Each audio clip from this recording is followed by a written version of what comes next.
All right, here's Sam's Club. Like I said, the fitness equipment is starting to move in. We got a 14-inch pro trampoline with basketball hoop for $269.98. A easy fold basketball game, like you see it in an arcade, for $139.98. I don't know if that's a workout or not. Then you have your Proform elliptical. This will give you a good workout for $1,299. It will go on sale soon, I'm sure.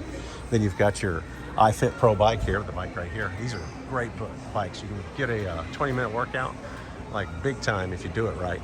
$349.98. Then you've got the Bowflex weight set. These are kind of on the fence with me. Some people like them, some people hate them, so I'm not sure. But it's $399.98 right now.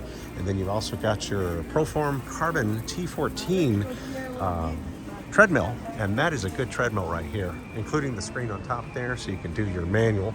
I usually do manuals. I don't want to pay the price for the iFit, and that's a good deal. Not bad for $1,299, but I'm sure that will go on sale also. So watch for Sam's.